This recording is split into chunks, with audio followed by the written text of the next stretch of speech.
welcome to my YouTube channel. Selamat datang di channel YouTube saya, Diansal. Terima kasih untuk teman-teman yang sudah subscribe di channel saya ya. Dan kalau yang belum subscribe, pastikan subscribe dulu teman-teman ya. Oke, pagi ini saya mau bahas sesuatu yang mungkin menarik untuk teman-teman yang ada di Indonesia yang penasaran bagaimana sih rasanya hidup di Norwegia. Nah, saya sudah 7 tahun ya hidup di Norwegia. Ini tahun ke-7 saya. Jadi saya sudah mulai banyak pengalaman lah hidup di sini.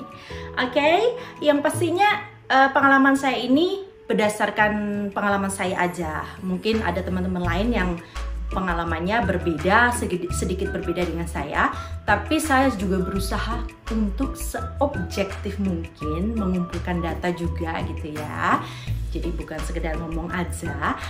Dan yang pastinya kalau teman-teman ingin penasaran, teman-teman juga bisa komen dan bertanya, nanti saya akan jawab juga ya. Baik, saya sudah kumpulin data ada 6 hal yang menyenangkan hidup di negara terkaya di dunia ya. Seperti yang kita ketahui, Norwegia selalu masuk dalam daftar negara terkaya di dunia. Dulu malah beberapa tahun lalu, 5 tahun yang lalu kalau nggak salah, itu masuk ke nomor 1 ya, negara terkaya di dunia. Nah, anyway, saya udah ngumpulin 6 yang hal positif gitu ya, hal yang menyenangkan hidup di Norwegia, tapi juga ada pengalaman yang nggak menyenangkan juga. Jadi jangan salah, hidup di negara terkaya di dunia itu juga banyak tantangannya. Ada 6 juga yang boleh dibilang unpleasant atau mungkin kurang menyenangkan ya. Jadi apapun, dimanapun kita pasti ada positif dan negatifnya ya guys ya. Oke, yang pertama, biasa saya sudah kumpulin catatan nih guys ya. Ada contekan karena kalau nggak saya lupa nanti poin saya. Yang pertama, sekolah gratis. Kalau yang ini sih mungkin kita lihat udah normal ya di banyak negara sekolah gratis. Tapi seberapa gratisnya? Nah itu dia. Memang gratis banget. Dan saya bilang gratis karena memang semuanya ditanggung. Jadi di sekolah di sini tidak ada biaya SPP sama sekali. Kalau sekolah untuk SD ya, jadi untuk yang saya omongin SD sampai dengan SMA. Kalau perguruan tinggi pun, kalau perguruan tinggi negeri itu juga gratis, hanya biaya administrasi yang murah banget gitu. Tapi biaya hidup kita tanggung sendiri ya. Anyway, kita bisa omongin itu kalau teman-teman ada yang ingin tahu, kita bahas di sesi berikutnya karena itu bisa satu bahasan sendiri. Oke, sekolah gratis itu meliputi benar-benar gratis. Jadi anak-anak saya itu saya ngerasain di sini bagaimana punya 3 anak di sekolah yang berstandar internasional gitu ya. Itu tidak ada bayar sepeser apapun karena di sini juga tidak ada uang seragam, tidak bayar buku, bukunya juga gratis. Bahkan dapat laptop atau iPad atau buku-bukunya kita dapat semua gratis. Dan kalau iPad itu atau laptop memang kita kembalikan nanti ya guys ya. Jadi kita nggak keep gitu, nggak. Jadi setelah dipakai misalnya anak saya pindah sekolah, nanti ya dibalikin gitu. Tapi kan kita nggak perlu lagi keluar modal untuk beli alat-alat elektronik ini. Juga nggak ada lagi kalau misalnya ekstra kalau misalnya anak-anak kita bikin kayak keterampilan gitu ya. Kalau misalnya hal-hal kecil lah gitu, kita kan suka tuh biaya orang tua bikin keterampilan, kita beli pernak-perniknya, itu nggak ada sama sekali. Jadi semua dari sekolah, jadi benar-benar yang gratis. Dan sekolahnya memang bagus ya, dan berstandar internasional. Jadi guru-guru di sini juga memang secara umum benar-benar berdedikasi tinggi untuk mencerdaskan anak-anaknya gitu ya. Oke, yang kedua adalah banyak tunjangan atau social welfare ya di sini istilahnya ya. Kalau di negara maju biasanya selalu social welfare-nya bagus. Jadi tunjangan kalau misalnya kita kehilangan pekerjaan gitu ya, seperti masa corona ini banyak yang kehilangan pekerjaan tiba-tiba, itu pemerintah support. Jadi kita akan dapat gaji biasanya setara 80% ya, 60-80% dari gaji kita sebelumnya. Jadi sampai kita mendapatkan pekerjaan baru, itu pemerintah memang support. Terus ada tunjangan juga untuk anak-anak. Setiap bulan anak-anak mendapatkan tunjangan. Kita sebagai orang tua itu dapat tunjangan. Setiap bulannya tuh satu anak berapa ya, aku lupa, 1054 kroner. Itu setara dengan sekitar ya 1.600.000 lah satu anak. Jadi lumayan membantu lah, karena anak-anak di sini juga kebutuhannya banyak ya guys ya. Jadi tidak juga murah kayak di Indonesia. Jadi pemerintah bantu setiap bulan itu. Terus kalau misalnya kita melahirkan guys sebagai wanita, kita juga dapat satu tunjangan habis melahirkan. Itu tunjangannya, kalau ini yang gede. Waktu itu sih saya 35.000 kroner. Itu sekitar berapa ya? Saya sudah punya contekan ini. 54.250.000 itu dulu. Nah, itu waktu masa saya melahirkan anak saya yang ketiga di sini. Tapi sekarang sudah tambah lagi guys. Sekarang sudah naik nih. Sekarang naik banyak loh ternyata. Jadi pengen punya anak lagi. Itu sebentar, 84.720 kroner. Ini sekitar saya kurskan 131.316.000 rupiah. Satu anak, satu baby kalau kita melahirkan. Dan itu bisa dibayarkan penuh setelah kita melahirkan anak. Kemudian ada satu lagi tunjangan, banyak sih, banyak tunjangan. Kalau misalnya kita anaknya belum ke TK 1 sampai umur 3 tahun tuh ada uang pampers atau uang diapers juga gitu guys ya. Pokoknya banyak. Ini kita bisa omongin lagi kalau teman-teman yang ingin tahu lebih banyak lagi. Ada tunjangan kalau kita sakit tiba-tiba dan tidak bisa bekerja, itu juga bisa ada tunjangannya gitu. Dan di sini setiap orang yang sudah pensiun juga mendapatkan pensiun ya, terlepas dari itu kerja untuk pemerintah atau tidak gitu.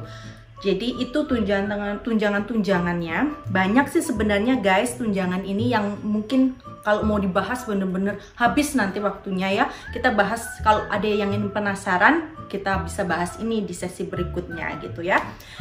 Kemudian yang keempat atau ketiga tadi. Yang selanjutnya deh ya, gajinya tinggi. Kalau di sini bekerja memang gaji tinggi. Kalau di sini sih rata-rata di kebanyakan pekerja itu dihitungnya gaji itu per jam guys. Jadi per jam itu upah minimum itu 165 kroner. Itu setara dengan hampir 260.000 rupiah per jamnya. Tapi ini belum termasuk, ini sudah, jadi belum kepotong tax ya atau pajak ya guys ya. Yang itu dia yang hal-hal yang ketiga. Kemudian yang keempat itu adalah rumah sakit atau biaya kesehatan gratis. Nah ini dia. Kalau saya boleh jabarkan sedikit sih, sebenarnya kesehatan secara umum gratis. Misalnya nih kalau kita kecelakaan tiba-tiba atau kita sakit parah yang harus kita nginep di rumah sakit, itu kita tidak bayar sama sekali. Sama ketika waktu itu saya juga melahirkan anak saya yang ketiga di rumah sakit sini, itu sama sekali tidak melahirkan. Yang namanya diapers kita dapat gratis, sebanyak-banyaknya kita bisa ambil gitu selama anak kita butuh di rumah sakit gitu ya, dan kita tidak perlu bayar sama sekali. Itu memang saya alami, bagaimana kita nginep di rumah sakit berapa hari pun sampai kita sembuh ya gratis gitu. Tapi kalau untuk kita konsultasi untuk dokter, misalnya kita flu atau mungkin ngeluh pusing, kita ke dokter itu memang ada biaya, istilahnya biaya administrasi. Jadi nggak gratis banget juga. Jadi setiap kali biasanya sekitar 250-300 kroner atau sekitar ya mendekati 500-an ribu lah gitu sekali kalau kita ke dokter gitu, kalau mau konsultasi sama dokter atau mau apa kayak gitu. Jadi itu sekali kita datang. Tapi kalau kita mau nginep di rumah sakit memang gratis. Jadi untuk kesehatan boleh dibilang gratis lah gitu. Tapi kalau untuk mau dikit-dikit ke dokter ya enggak juga sih. Kita harus bayar. Kalau misalnya kita sakit flu aja kita mau ke dokter ya kita bayar gitu. Ya aku bilang tadi sekitar 250 kroner sampai 300 kroner atau sekitar hampir 500-an ribu lah. Apapun yang keluhan kita gitu. Belum termasuk obatnya sih. Kalau anak-anak free ya, kalau anak-anak sampai umur 18 tahun gratis.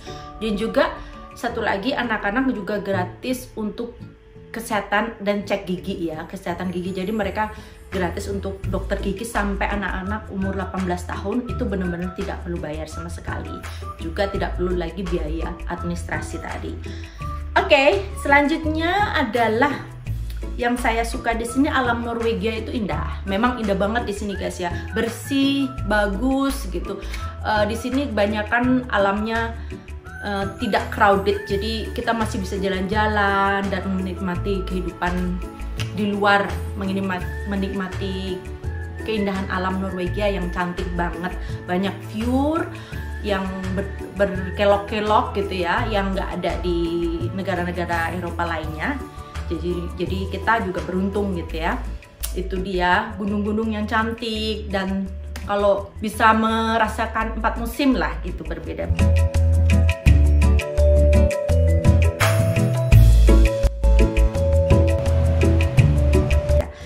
Dan yang keenam itu adalah aman dan toleran. Itu yang saya suka juga dari Norway. Jadi kita kalau di sini tuh merasa benar-benar aman untuk misalnya nih mengungkapkan pendapat kita gitu ya.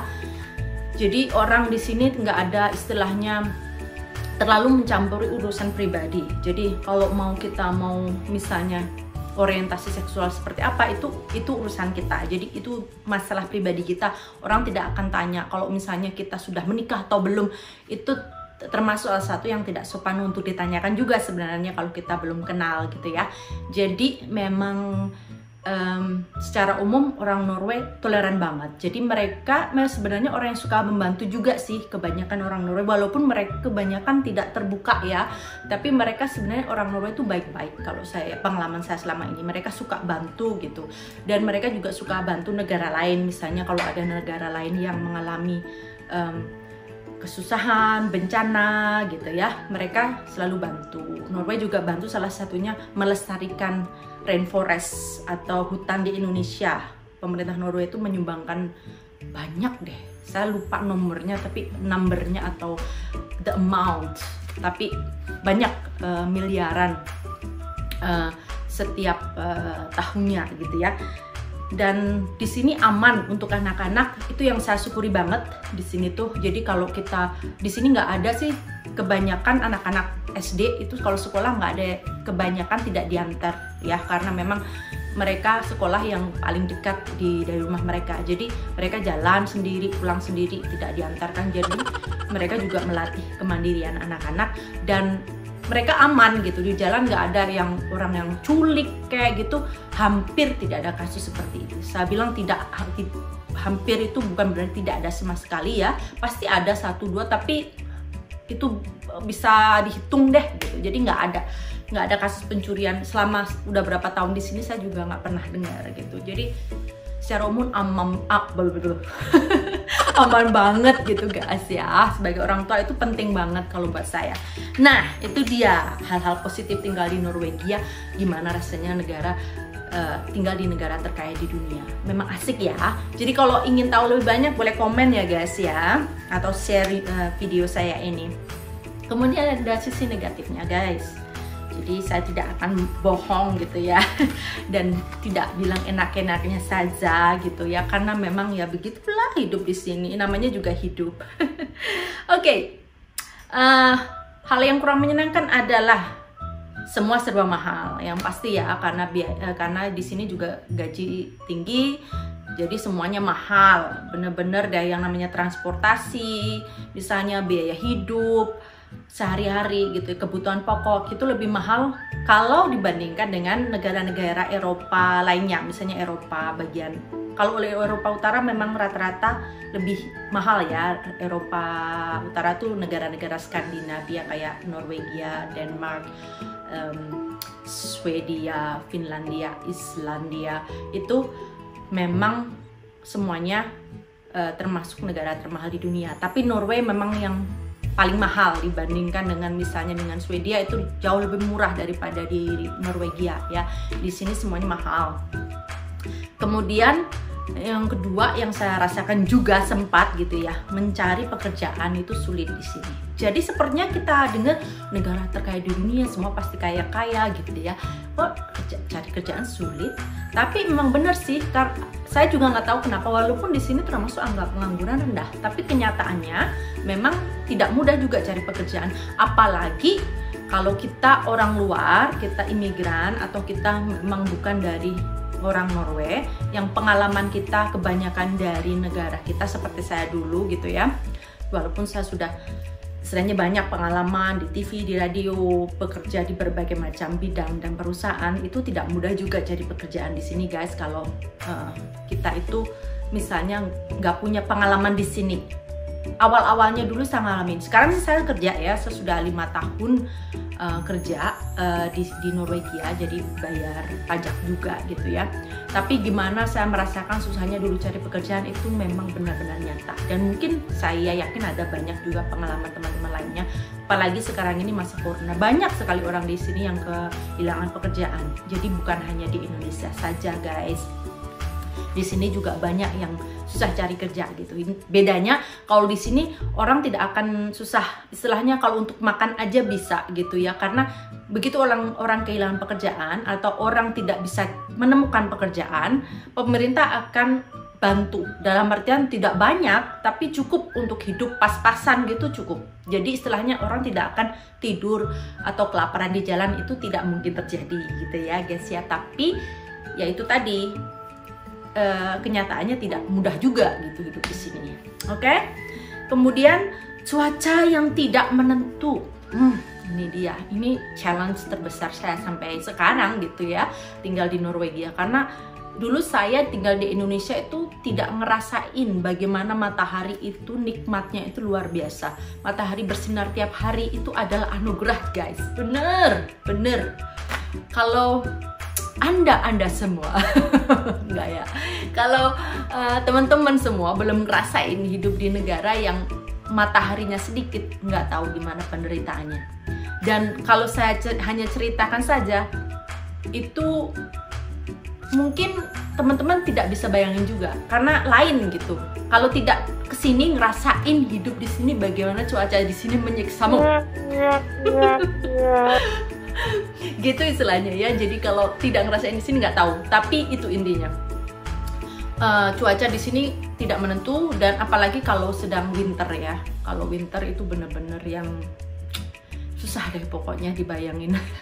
Susah untuk dibayangin. Jadi kalau teman-teman tidak ngerasain, saya tidak akan pernah, teman-teman tidak akan pernah mengerti gitu ya, bagaimana nikmat matahari itu. Dulu saya suka sembunyi sama matahari itu, aduh benci gitu ya. Apalagi saya dulu pengennya kulitnya putih gitu kan.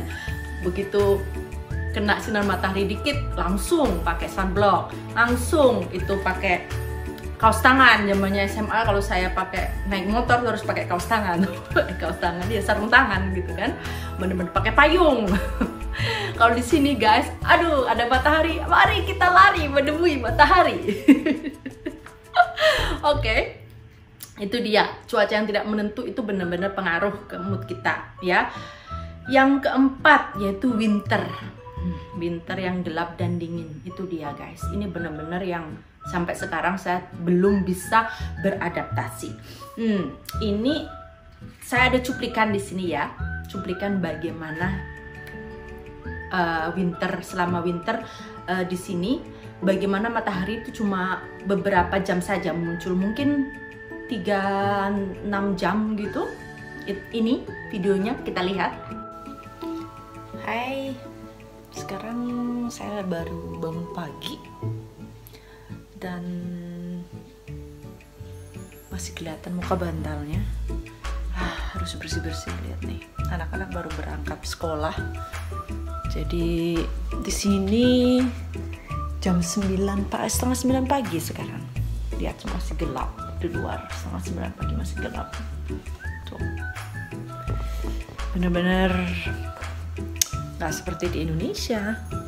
Oke guys, itu tadi gimana jam 9 pagi masih gelap gulita. Jadi jam 3 sore, jam 3 siang gitu ya, itu matahari juga sudah terbenam kalau bulan Desember sampai Januari. Sekarang bulan November itu udah mulai nih gelap, jadi benar-benar gelap gulita. Dan semakin ke utara, semakin dekat dengan kutub utara, itu juga semakin gelap. Jadi 24 jam bisa sampai nggak ada lihat matahari. Dan itu pengaruh guys, itu pengaruh banget ke mood kita, ke well-being kita gitu ya. Bagaimana kita merasa depres. Makanya banyak orang Norway, apalagi kita pendatang, yang depresi gitu karena kegelapan itu. Jadi ini benar-benar tantangan terbesar. Bukan hanya saya aja, apalagi saya orang luar gitu. Orang Norway aja mereka benar-benar challenge buat mereka gitu untuk selama masa winter ini, selama masa musim dingin. Bukan hanya itu aja, jadi gelap, dingin, benar-benar dingin yang pokoknya kayak freezer deh guys. Kalau kulkas mah kalah. Kulkas itu berapa sih derajat? Paling 6 derajat ya. Kalau itu sekarang 6 derajat di luar. Kalau kulkas paling-paling 6-12 derajat kalau nggak salah. Kalau di sini itu masuk musim gugur. Kalau udah musim dingin kebanyakan di bawah 0, minus. Jadi bener-bener kita kalau di luar itu, aduh, kulit kita jadi kering. Dulu awal-awal saya di sini kulit saya mengelupas guys, seperti ular kalau setiap musim dingin karena gatal-gatal. Saya jadi ular di Norwegia gitu loh dulu, karena kulit saya harus menyesuaikan gitu, iklim di sini yang kering dan nggak ada humidity atau nggak ada kelembaban, jadi benar-benar kerasa kering banget.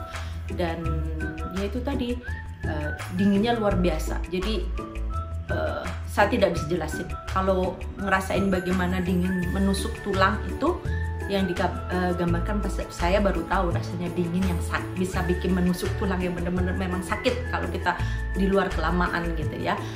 Itu memang benar-benar saya rasain di sini. Dulu nggak ngerti itu.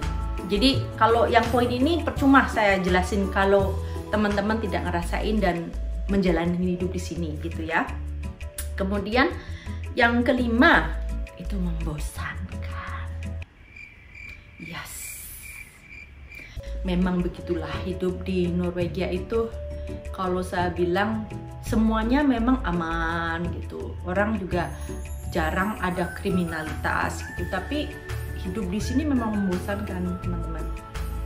Jadi itu tantangan ya, apalagi ketika winter, ketika musim dingin, tidak ada banyak yang terjadi. Kalau kita di rumah aja kita bisa stres. Makanya kalau saya juga lebih baik bekerja, karena kalau di rumah saja, di dalam rumah itu bikin stres, karena di sini benar-benar membosankan. Kalau saya tidak bisa jelasin ya. Kadang kalau tidak dialamin sendiri, kalau teman-teman tidak pindah ke sini dan ngerasain, itu nggak akan bisa mendalami gitu ya, merasakan apa yang saya rasakan atau teman-teman yang rasakan di sini, kecuali kita memang sudah pernah mengalaminya. Bagaimana membosankan itu benar-benar yang brain numbing gitu, yang benar-benar membuat kita istilahnya gimana ya, membosankannya lain, susah dijelasin deh pokoknya. Pokoknya membosankan gitu aja deh. Oke. Kemudian yang keenam, people's mentality. Ini mungkin juga yang saya kangen dari Indonesia, karena orang Norway itu secara umum mereka cold. Jadi mereka itu secara umum kurang ramah kalau dibandingkan dengan orang Indonesia ya. Mereka baik, jangan salah. Kalau udah kenal apalagi mereka baik.